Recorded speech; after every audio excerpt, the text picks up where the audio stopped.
Hi sir, బాగున్నారు? Hi sir, ఎలా ఉన్నారు? బాగుంది.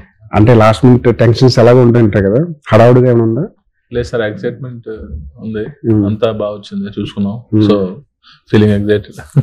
ఎప్పుడు 31st వెయిట్ చేస్తున్నారు? అవునా? అలాగే ఉంది. అంటే చాలా డేట్లు మారినాయి కదా, 27 ఆగస్ట్ 27. So 31st. సో మాకు మ్యూజిక్ గానీ అది ఇంకా చూసుకోవడానికి టైం దొరికింది బాగా. సో 31st ప్రీవియస్ చాలా సార్లు రిలీజ్ డేట్ వేశారు, పోస్ట్ పోన్ ఉంది. చివరికి వినాయకుడి మీద కొట్టేసి చెప్పేంత వరకు నమ్మలేదు జనం. అవును, అంతవరకు తీసుకొచ్చారు సినిమా. అంటే ఫస్ట్ సినిమా ఇలా పోస్ట్ పోన్ అవుతుంటే లోపల ఎక్కడో చిన్న టెన్షన్ ఉంటుంది కదా కొత్త డైరెక్టర్కి?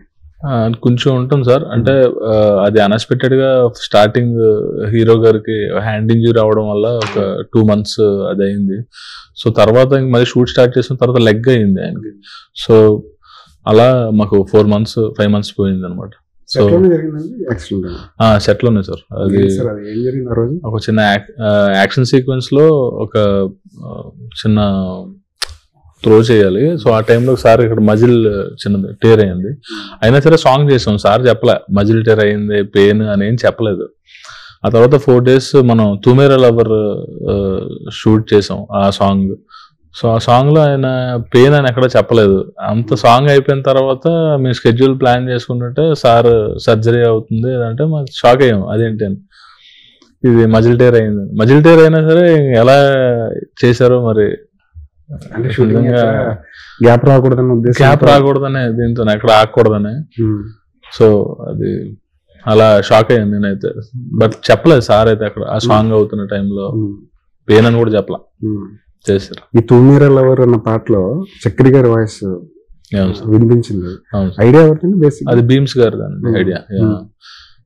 ఫస్ట్ భీమ్స్ గారు వాయిస్ లోనే పాట అనుకున్నాము. ఒక సాంగ్ ఒక 10 days బిఫోర్ చక్రి గారితో చేద్దామని అంటే వింటే కన్విన్స్ అయితే పెడదామని అనుకున్నాము అంతే. సో ఏలో వచ్చిన తర్వాత బాగుంది అనిపించింది. సో హీరో గారు నేను వంశీ గారు కాల్ తీసుకుని బాగుందని చెప్పి అప్పుడు చక్రి గారు వేశాం. ఈ ఏఐ టెక్నాలజీని ఇలా వాడుకోవడం, ఇప్పుడు చాలా మంది గొంతులు మనం రీక్రియేట్ చేయొచ్చు. అవును సార్. మన మధ్య లేని వాళ్ళని తీసుకొచ్చి వాళ్ళ గొంతుల్ని మళ్ళీ ఇంకోసారి వినే అవకాశం ఉంది. కానీ అది ఎంతవరకు వాడుకోవచ్చు అంటారు ఏ ఒక డైరెక్టర్ గా? చెప్పండి. అది అంటే వాడుకోవడం అంటే అది మిస్యూజ్ చేస్తేనే ప్రాబ్లం సార్. ఇప్పుడు హీరో గారికి చక్రి గారికి ఉన్న ఇది వాళ్ళిద్దరి మధ్య ఉన్న బాండింగ్. సో ఇప్పుడు ఆయన ఉంటే ఆయనే పాడించేవాళ్ళం. అంటే ఆ ఇది తీసుకొద్దామని అంతే. అది మిస్యూజ్ చేసింది కాదు, ఒక మెమరీ లాగా చక్రి గారికి హీరో గారికి ఉన్న అప్పుడు చాలా హిట్లు ఉన్నాయి కదా. మిస్యూజ్ చేశారని కాదు, ఏ టెక్నాలజీని సినిమాల్లో కానీ ఇలా పాటల్లో కానీ ఎంతవరకు వాడుకోవచ్చు అంటారు? దానికి ఏమైనా లిమిట్స్ ఉన్నాయా? అంటే ఉంటాయి సార్. అంటే ఏది ప్రాపర్ గా పాజిటివ్ ఉంది, నెగిటివ్ కూడా ఉంది కొన్ని. సో యాజ్ ఆఫ్ నౌ అయితే అంత పాజిటివ్ గానే జరుగుతుంది, నెగిటివ్ అయితే అక్కడ జరగలేదు. ఏ సంబంధించి ఎక్కువ కూడా యూజ్ చేయలేదు అనుకుంటాను సార్, అంత ఏమి వాడలేదు అనుకుంటాను. కాకపోతే ఈ మధ్య డబ్బింగ్ కూడా ఏం తీసుకొస్తున్నారు, హీరోల డబ్బింగ్ కూడా ఏతో చెప్పిస్తున్నారు. Okay okay okay. దానివల్ల ఒరిజినాలిటీ ఎక్కడ మిస్ అవుతుందని ఫీలింగ్ ఎక్కడ ఉంటుంది కదా. ఇప్పుడు ఒక టీజర్ వచ్చింది, అందులో హీరో డబ్బింగ్ చెప్పాడా లేదంటే ఏతో వాడుకుని డబ్బింగ్ చెప్పారా అన్నది చిన్నపాటి కన్ఫ్యూజన్ ఉంటుంది. దాంతో ఒరిజినాలిటీ మిస్ అవుతుందేమో అని అంతే. ఫ్యాన్స్ కి అదే కదా కావాలి ఇప్పుడు. ఓకే ఓకే ఓకే, అది నా ఉద్దేశం. అది ఓకే. నేను ఇంటర్వ్యూ చూసాను ఒకటి, మీరు రవితేజ గారు మాట్లాడుకుంటుంటే ఆయనకన్నా మీరే ఎక్కువ ఎనర్జెటిక్ గా కనిపిస్తున్నారు. అంత ఎనర్జీ ఉండడం వల్లే ఈ సినిమా తీయగలరు అంటారా? అదేం లేదు సార్, ఆయన నుంచి వస్తుంది ఎనర్జీ, అదేం లేదు. ఓకే. అంటే మామూలుగా అయితే నాకు ఎంటర్టైన్మెంట్ అన్నా లేదంటే ఒక జోవియల్ గా ఉండడం ఇష్టం. సో అంతే, అదే మీ స్ట్రెంత్ అదే కదా, ఎంటర్టైన్మెంట్ రాయగలగడం మీ స్ట్రెంత్. అంతే అంతే. సరే, ఏ డైరెక్టర్ కైనా సరే తన ఫస్ట్ సినిమా ది బెస్ట్ కథ ఇవ్వాలనుకుంటాడు. తన దగ్గర ఉన్న కథల్లో ది బెస్ట్ కథ ఇవ్వాలి. ఎందుకంటే అప్పుడే కదా మీరంటే ఏంటో ఆడియన్స్ కి తెలిసేది. మాస్ జాతర అన్నది బాను దగ్గర ఉన్న కథల్లో ది బెస్ట్ కథ అంటారు. అవును సార్. అంటే నేను యాక్చువల్గా సామజవర్గం మూవీ రిలీజ్ అయిపోయిన తర్వాత నేను కూడా అలాంటి ఒక లవ్ స్టోరీతో చేద్దామని అనుకున్నాను. సో 2-3 హీరోల్ని మామూలుగా అప్రోచ్ అయ్యాను. అయితే వాళ్ళు ఏంటంటే మాస్ కథ ఉంటే అని అంటే వాళ్ళనే కాదు నేను అనేది, వాళ్ళని అప్రోచ్ అవ్వలే. వాళ్ళ దగ్గర ఉన్న మేనేజర్స్ ఏంటంటే మాస్ కథ కోసం చూస్తున్నారు అని చెప్పి అన్నారు. సో ఇప్పుడున్న trend mass cinema commercial hero ఇంకా ఉన్నదైతే బెటర్ స్టార్ట్ చేశాను రాయడం.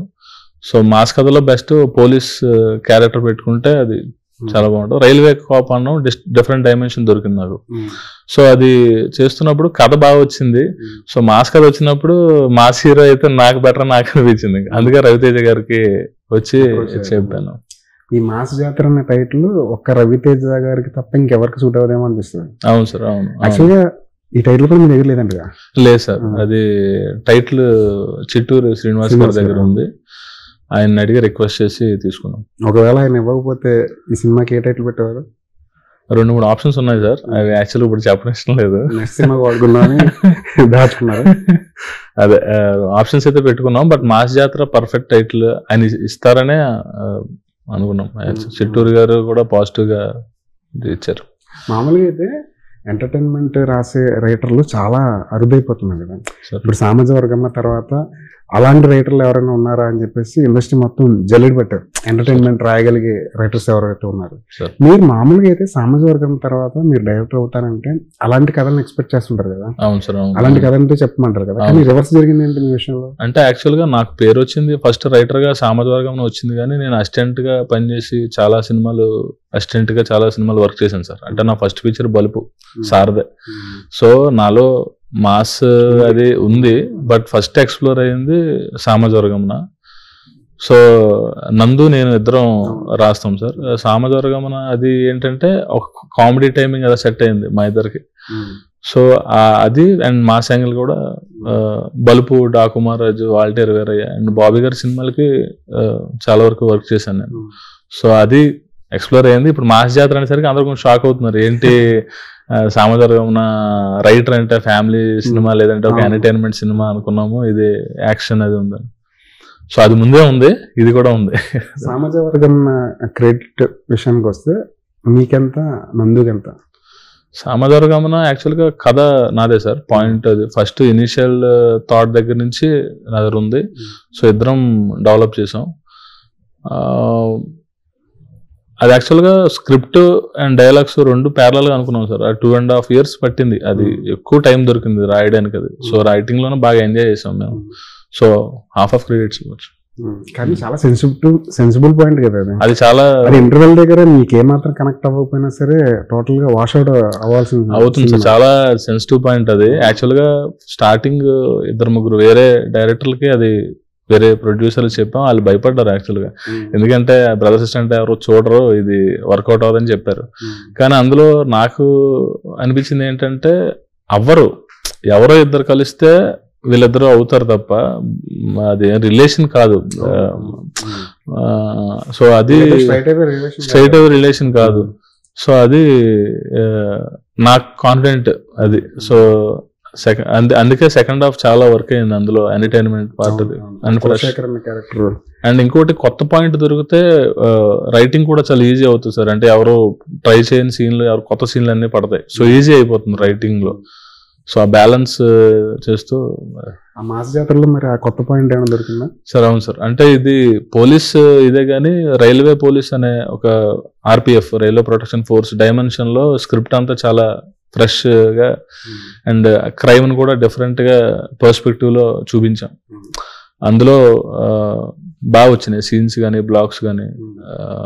అంటే మాస్ గా ఉంటూనే హీరో అప్రోచ్ అయ్యే విధానం కానీ, లేదంటే ఎలా డీల్ చేస్తారు, తనకున్న లిమిట్స్ ఏంటి, తనకున్న చట్టాలు లాస్ ఎలా ఉంటాయి ఏంటి, జ్యుడిషిక్షన్ ఏముంటుంది రైల్వేకి, ఈ డైమెన్షన్ లో చూసేసరికి పాయింట్ చాలా కొత్తగా ఫ్రెష్ గా ఉంటుంది. అట్ ద సేమ్ టైం మాసిగా కూడా ఉంటుంది. రైటర్ గా ఎన్ని సినిమాలు చేశారు మొత్తం?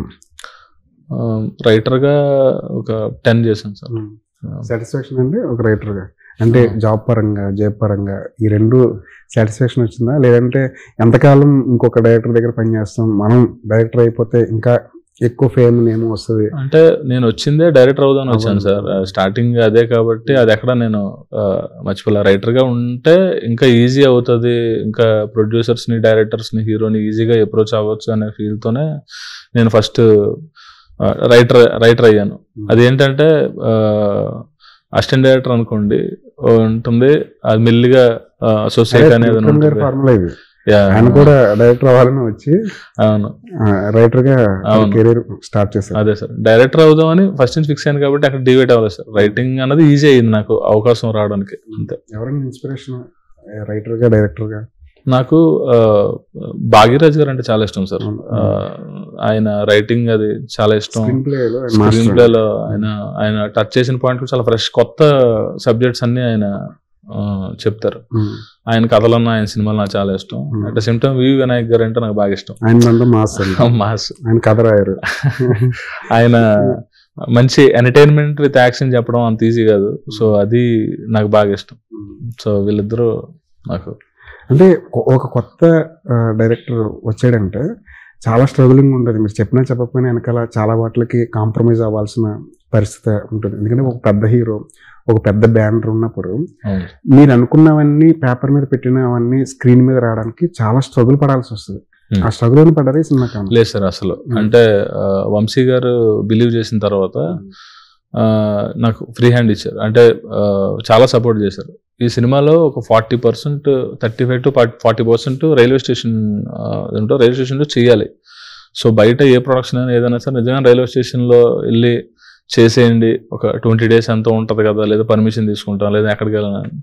సో నేను సార్కి, సార్ ఇప్పుడు నిజంగా రైల్వే స్టేషన్ వెళ్తే ట్రైన్స్ ఎప్పుడు వస్తాయి, చాలా మనం బ్లాగ్స్ ఎంత ఈజీ కాదు. సార్కి చెప్తే ఒక 6.5 crores పెట్టి ఒక సెట్ వేసి దానికి రైల్వే స్టేషన్ సెటప్ ఒకటి క్రియేట్ చేసి ఇప్పుడు జనవాడలో అది సెట్ వేసాం రైల్వే స్టేషన్ సెట్. సో ఇలాగా వంశీ గారు నేను ఏది అడిగితే అది ఇచ్చారు. మామూలుగా అయితే వంశీ గారు చాలా అగ్రెసివ్ గా కనిపిస్తుంటారు. సెట్ లో ఎలా ఉండేవారండి వంశీ గారు? ఆయన చాలా సాఫ్ట్ అండి అసలు. అంటే అగ్రెసివ్ అన్నది బయట ఎలా ఉంటారు ఏమో, అంటే అడిగే క్వశ్చన్ బట్టి ఆయన అగ్రెషన్ ఉంటది.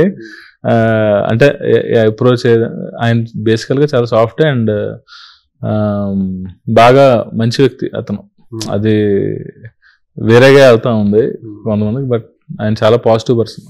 అంటే మామూలుగా కొత్త డైరెక్టర్కి ఆప్షన్స్ ఉంటాయంటారా? నాకు ఈ హీరోయిన్ కావాలి, నాకు ఈ మ్యూజిక్ డైరెక్టర్ కావాలి, నాకు ఈ టెక్నీషియన్ కావాలి అని అడిగి తీసుకునేంత ఆప్షన్స్ మీకు ఇచ్చారా? ఇచ్చారండి, ఇచ్చారు. శ్రీలీల మీ ఆప్షన్? శ్రీలీల నా ఆప్షన్. యాక్చువల్లీ శ్రీలీల స్క్రిప్ట్ చెప్తున్నప్పుడే సార్కి నరేట్ చేసినప్పుడే శ్రీలీల అనే ఆప్షన్ వచ్చింది. సో ఫస్ట్ ఆప్షన్ ఆ అమ్మాయి, బెస్ట్ కూడా ఆ అమ్మాయి. సో ఇమీడియట్ గా అప్రోచ్ అయ్యాం, అది వర్క్ అయింది. అట్లా బీమ్స్ ని రవితేజ గారే కావాలని. బీమ్స్ యాక్చువల్ గా బీమ్స్ మ్యూజిక్ నాకు ఇష్టం ఉంటుంది. ధమాకా రవితేజ గారు చెప్పిన బీమ్స్ మ్యూజిక్ అన్నది ఆల్రెడీ ప్రూవ్డ్. ధమాకా కానీ లేదంటే మ్యాడ్ స్క్వేర్, మ్యాడ్, ఇవన్నీ సూపర్. సో ఈ సినిమాకి ప్రాపర్ అనిపించింది నాకు బీమ్స్ గారు. సో అందుకే బీమ్స్ బెస్ట్ ఆప్షన్స్ ఇస్తున్నప్పుడు తీసుకోవడం తప్పే ఉందండి. ఈ పాటలో లిరిక్స్ లేవు, ట్యూన్ లేదు, అదేదో తాళం లేదు, మేళం లేదు, రకరకాల అలాంటి పాట ఒకటి చేయించారు. అవును. ఏంటి దాని వెనకాల ఉన్న మ్యాజిక్ ఏంటి? దాని వెనకాల ఉన్న ప్లాన్ ఏంటి? అది ఎవరు మిమ్మల్ని విమర్శించకూడదని ఈ దీంట్లో ఏంటి లిరిక్స్ ఇలా ఉన్నాయి ఏంటి అని అడగకుండా ఉండడానికి? లేదు, యాక్చువల్ గా బీమ్స్ సాంగ్ పాడుతున్నప్పుడే అలా పాడాడు ఫస్ట్. అంటే డమ్మీ లిరిక్స్ తో యాక్చువల్ పాడాడు. పాడిన తర్వాత యాక్చువల్ ఆ సిచ్యువేషన్ కి హీరో ఇమేజ్, హీరోయిన్ ఇమేజ్ తో ఉంటాయి లిరిక్స్. సో అవన్నీ యూజ్ చేసేసారు, వాడేశారు చాలా వరకు. అది అంతా వచ్చేసినాయి. నాకు ఎందుకో రెగ్యులర్ అనిపించింది, నాకు సార్కి ఇద్దరికి చాలా రొటీన్ గా అనిపించింది. ఇదేంటంటే సాంగ్ మీద, ఒక మాస్ సాంగ్ మీద ఒక satire, but it's super duper hit song అనేది బాగుంది. అప్రోచ్ కూడా కొత్తగా ఉంది. కొత్తది ఎప్పుడు వర్క్ అవుతుందని. సో అది అందుకే అందరూ మాట్లాడుకుంటున్నారు సూపర్ డూపర్ హిట్ సాంగ్ అని అంటున్నారు. ఇది లేదు super duper hit song and అది లేదు ఇది లేదు అని, లిరిక్స్ లేదు, డాన్సర్ లేడు, ఇవన్నీ అప్రోచ్ కొత్తగా ఉంది కదా. సో అందుకనే ట్రై చేసాం, వర్క్ అయింది. ఇది సామాజిక వర్గం సినిమాలో కులశేఖర్ అనే ట్రాక్ మొత్తం చాలా హిలేరియస్ గా వర్కౌట్ అయింది. ఇలాంటి సినిమాలో, ఈ సినిమాలో కూడా అలాంటి ట్రాక్స్ ఏమన్నా ప్లాన్ చేశారు? ఉంది సార్, చెప్పరు, క్వశ్చన్ మార్క్. అది అయిపోయాక చూసాక మళ్ళీ మాట్లాడుకుందాం. ఎవరి మీద ప్లే చేస్తున్నారు అది? అది కూడా అయ్యాక. టు బి ఫ్రాంక్ చెప్పాలంటే టీజర్ చాలా మందికి నచ్చలే సార్. Yeah. టీజర్ లో రవితేజ గారి క్యాపబిలిటీకి తగ్గట్టుగాను చాలా రెగ్యులర్ గా ఉంది, చాలా రెగ్యులర్ షార్ట్స్ చాలా సార్లు చూస్తాం కదా. ఇప్పుడు క్రాక్ లో అని చూస్తాం, రవితేజ గారి చాలా సినిమాల్లో పోలీస్ గెటప్ లో కనిపించారు, చాలా మందికి నచ్చలేదు.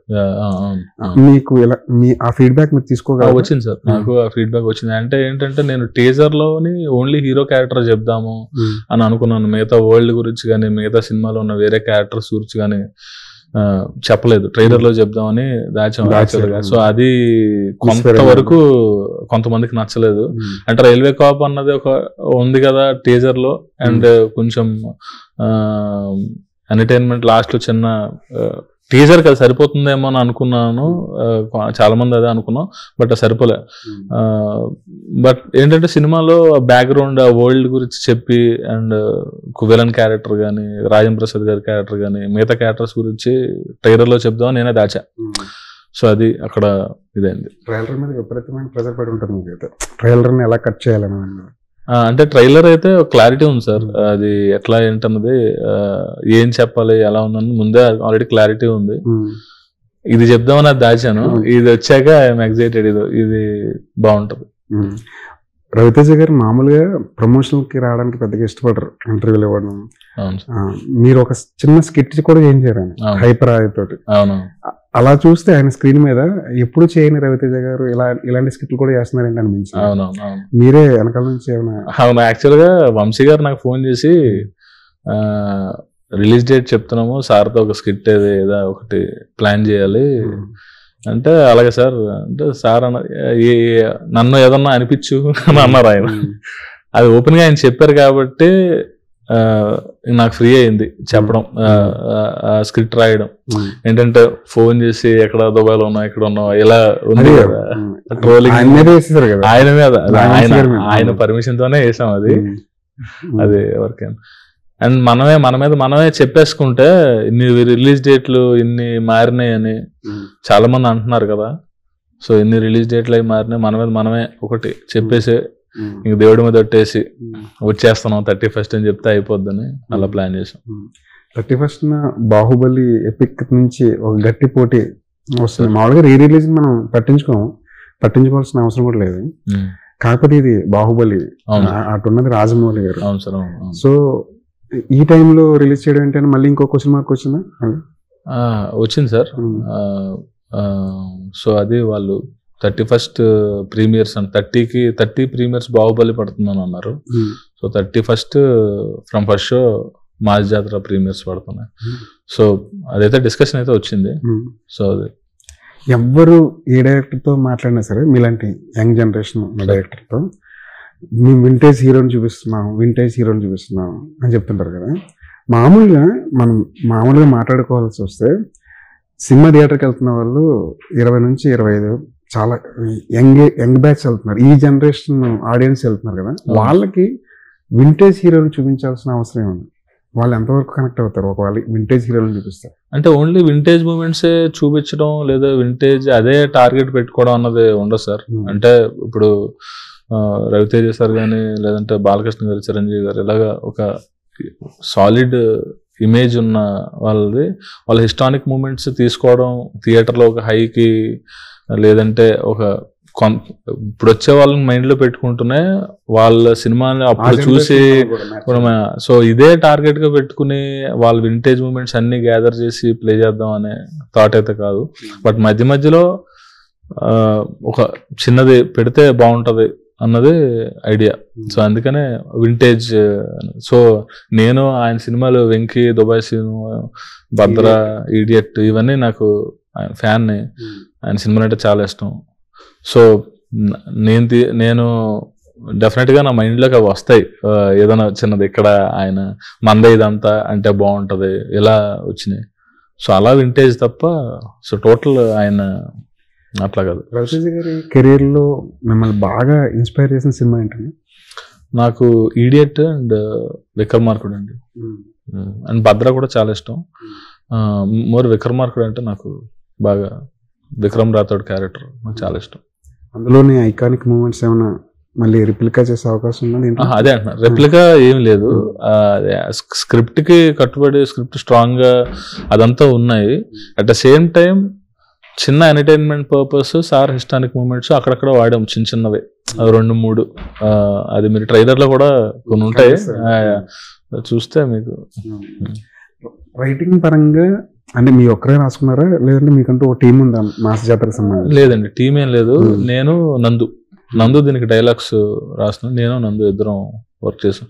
ఈ స్క్రిప్ట్ అంతా స్టోరీ వైజ్ అంతా నేను చేసుకున్నాను. సో డైలాగ్ యాడ్ అయినప్పుడు నందు తను కాంట్రిబ్యూట్ చేశాడు, తనే డైలాగ్స్ రాశాడు. రైటర్గా 10 సినిమాలు చేశారు కదా, ఒక సామాజిక వర్గమన మాత్రమే వినిపిస్తుంటది మీ పేరుకి. మిగతా సినిమాల్లో మీకు తగిన క్రెడిట్ రాలేదనుకుంటున్నారు మీరు? అదేం లేదు సార్, అంటే సామాజిక వర్గం తర్వాత సింగిల్ కి వచ్చింది, సింగిల్ కి డైలాగ్స్ కి ఎక్కువ పేరు వచ్చింది యాక్చువల్గా. సింగిల్ సినిమా ఇదైంది. సో అంటే ఎక్కువ టైం కూడా ఏం అయిపోలేదు కదా సామాజిక వర్గం వచ్చి, గ్యాప్ లో అన్ని సినిమాలు రావడానికి ఒక 2.5 years అయింది. సో ఈ గ్యాప్ లో డాకు మహారాజ్ చేసాం. But Daaku Maharaj one of the writer. నేను ఈ సినిమా డైరెక్షన్ దీంట్లో ఉండడం వల్ల ఎక్కువ వేరే సినిమాల మీద కూడా. రైటర్గా లోపల మనం ఇంత కష్టపడి రాస్తున్నాం, ఈ పంచ్కి ఎక్కువ రెస్పాన్స్ వస్తుంది, కానీ క్రెడిట్ మొత్తం డైరెక్టర్కు ఇంకొకరికి వెళ్ళిపోతుంది అన్న ఒక బాధ ఉంటుంది రైటర్కి ఎప్పుడైనా? క్రెడిట్ ఇవ్వకపోతే ఖచ్చితంగా ఉంటుంది సార్. అది అది ఉంటుంది. అది రైటర్స్కి యాక్చువల్గా క్రెడిట్, ఎందుకంటే రూమ్లో వర్క్ చేస్తారు, అది పబ్లిక్లో చేసేది కాదు. అది పబ్లిక్లో చెప్పడం, అందరూ చూడడం అది కాదు. రూమ్లో పేపర్, పెన్ అదే ఉంటుంది. సో అది చెప్పట్లే హ్యాపీనెస్ ఇస్తే, అది వస్తే హ్యాపీ, రాకపోతే చిన్న డిసప్పాయింట్మెంట్ ఉంటుంది. సో ఆ డిసప్పాయింట్మెంట్ ఏంటంటే సార్ మనమే చేసేద్దాం అనే థాట్ వస్తుంది. అట్లా ఎప్పుడైనా మీరు క్రెడిట్ లాగేసుకున్నారా? లేదు సార్, డైరెక్టర్ నేను అలాగా, నేను సాఫ్ట్ ఉంటా కానీ బట్ నేను స్ట్రాంగ్ గా లోపల మాస్ ఉన్నారు నేను అందులో ఎక్కడ. అండ్ ఇంకోటి ఏంటంటే ఎవరో అక్కడ నేను చేసిన, లక్కీగా నేను చేసిన డైరెక్టర్లు కానీ వాళ్ళు కానీ అందరూ క్రెడిట్ ఇచ్చిన వాళ్ళే. డైరెక్టర్గా స్ట్రగుల్ ఎన్ని ఇయర్స్? డైరెక్టర్గా అంటే కథలు చెప్పి ఓకే చివరి వరకు వెళ్ళకపోవడం? లేదు సార్, అది నేను అదేం లేదు. నాకు ఒక లవ్ స్టోరీ స్టార్ట్ చేద్దాం అనుకున్నాను. సో అప్పుడున్న మైండ్ సెట్ ఏంటంటే యాక్షన్ ఎంటర్టైనర్ అయితే చూస్తున్నారని అర్థమైంది. సో ఇమీడియట్గా చెప్పడం సార్కే ఫస్ట్ నేను అప్రోచ్ అయ్యాను. సో ఇమీడియట్గా అది వర్క్ అయింది. డైరెక్టర్ అవుదాం అనుకుని చాలా ట్రై చేశాను, బట్ స్క్రిప్ట్ అయిపోయిన తర్వాత నాకు ఈజీ అయింది. అన్నీ పడ్డాయి, కరెక్ట్గా ప్లేస్లో పడిపోయినాయి, అన్ని ఫాస్ట్గా అయింది. సినిమా తీయడం కష్టం, అంటే లేట్ అయింది, కానీ సినిమా ఎక్కడం ఒక 5-6 months ప్రాసెస్లో అయిపోయింది. రైటర్గా 4 గోడల మధ్య కూర్చుని కథ రాయడం, డైలాగ్ రాయడం వేరే విషయం. ఇప్పుడు డైరెక్టర్గా బయటకు వచ్చి 100 మంది క్రూ ఉంటారు, చుట్టూ జనాలు ఉంటారు, ఒక స్టార్ని మీరు హ్యాండిల్ చేయాల్సి వస్తుంది, మీ మీద పెట్టుబడి పెట్టి నిర్మాత ఒకడు ఉంటాడు. ఇక్కడ ఎక్కువ స్ట్రగుల్ పడాల్సి వచ్చింది సెట్లో. ఫస్ట్ డే ఎలా నడిచింది? అంటే కొంచెం నర్వస్, టెన్షన్ ఫీల్ అయ్యాను sir. First day Rajendra Prasad గారు హీరో గారు కాంబినేషన్ అంతా. సో అది ఫస్ట్ డే హీరో గారు కాబట్టి కొంచెం టెన్షన్ ఫీల్ అయ్యాను. బట్ ఎంటర్టైన్మెంట్ సీన్ అది ఉంది. అండ్ వచ్చిన తర్వాత సార్ ఈజీ చేసేసారు, కూల్ అయిపోయింది మ్యాటర్ అంతా. సో సినిమా అంతా కూడా అందరం ఒక టీం వర్క్ లాగా ఎంజాయ్ చేస్తూ, ఆర్టిస్టులు కానీ లేదా టెక్నీషియన్స్ కానీ అందరం ఎక్కడ నాకు ఏం ప్రెజర్ అనిపించలే. Script paper and scene paper confident గా ఉంటే సెట్ లో చాలా ఈజీగా ఉంటుంది. సో అది క్లారిటీ ఉంది. రైటర్ల దగ్గర ఉన్న ప్రాబ్లం ఏంటంటే చాలా ఎక్కువ రాసేసుకుంటూ ఉంటారు. అంటే వాళ్ళకి ఫుల్ స్టాప్ పెట్టడం ఇష్టం ఉన్నది తొందరగా. కానీ సినిమా వేరు, ఎడిటింగ్ ప్యాటర్న్ ఒకటి ఉంటుంది, దాన్ని ఆలోచించుకుని మనం రాయాల్సి వస్తుంది. అలా రైటర్ కి డైరెక్టర్ కి మధ్యలో స్ట్రగుల్ అయితే జరుగుతుంది. ఉంది సార్, బట్ ఐఎమ్ కాన్షియస్. నేనైతే ఈ సీన్ కి ఎంత ఉండాలి ఏంటి అన్నది నేను కానీ నందు కానీ ఇద్దరం కాన్షియస్ గానే ఉన్నాం. ఇది సీన్ 3 pages 4 pages డైలాగ్ ఎక్కువ అయిపోతుందంటే సీన్ పేపర్ లోనే మేము కట్ చేసేసుకున్న వాళ్ళం. సో అలా మాకు ఎక్కువ రాసాం కానీ తీసేసాం. షూటింగ్ కి వచ్చే ముందే కొంచెం తగ్గించి ఏదైతే బెస్ట్ ఉందో అది పెట్టాం. రవితేజ గారు లాంటి యాక్టర్ కెమెరా ముందు ఉంటే 1 more చెప్పడం కాస్త ఇబ్బంది.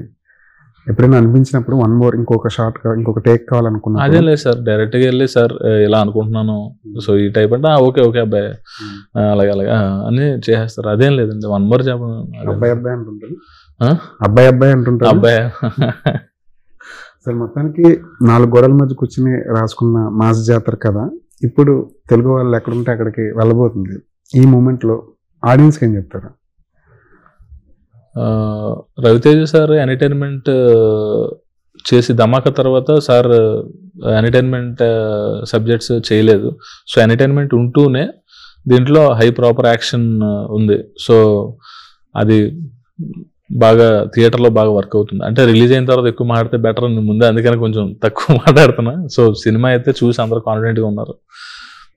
మాస్ జాతర is proper family entertainer. Thank you అండి. మీ ఫస్ట్ సినిమా ఎలా అయితే రైటర్గా సక్సెస్ కొట్టారో అలాగే డైరెక్టర్గా కూడా సక్సెస్ కొట్టారని, మాస్ జాతర అనే సినిమా మీకు ఒక గొప్ప విజయాన్ని అందించాలని కోరుకుంటున్నాను. Thank you very much. Thank you so much. All the best. Thank you.